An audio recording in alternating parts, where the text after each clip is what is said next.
Martha Pullen, Fat Rabbit Cooks. Today I'm going to teach you some Mississippi cooking, the way that I learned how to cook.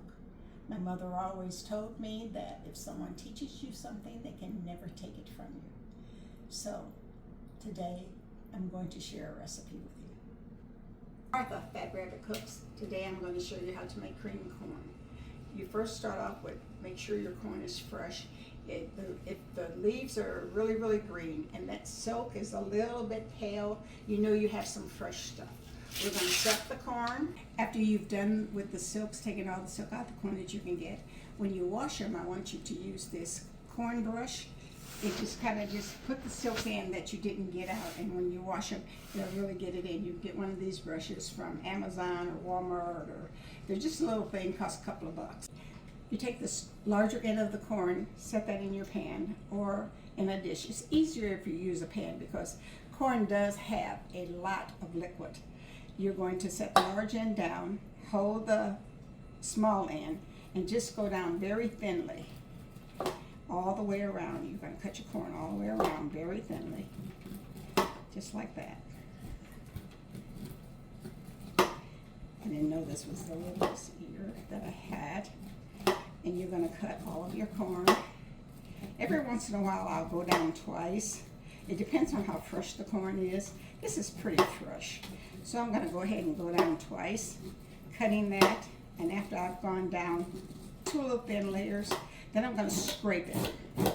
After you scrape it, it kind of goes all over. That's why I say use a pan. Scrape all the corn off. And then you're done. And you're going to do that with each ear.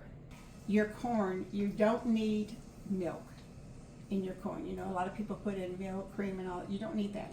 All of this juice is from your corn. You don't need any extra. All you need to do is add a half a teaspoon of salt, half a teaspoon of pepper, and we're going to add a teaspoon of sugar, and maybe a teaspoon of water. I am right now rendering some bacon. I like the bacon grease to fry my corn in, even though alternatively you can just use butter.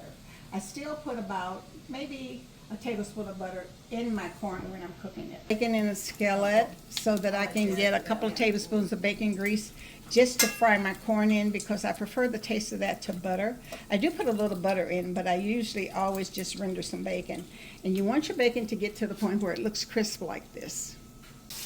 Pour your corn in your skillet with your bacon grease.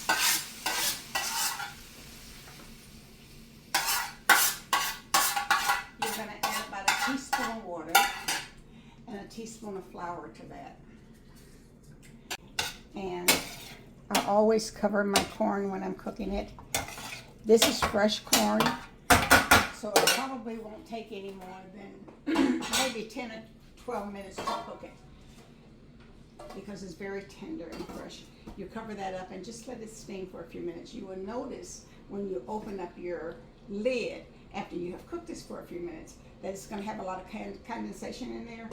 That's why you don't need a whole lot of water. You definitely don't need any milk. This is what the cream corn looks like when it's all done. It's ready to eat, to put with whatever you want as a side, and you can eat it by itself. Remember, this recipe is in Fat Rabbit Cooks, page 55.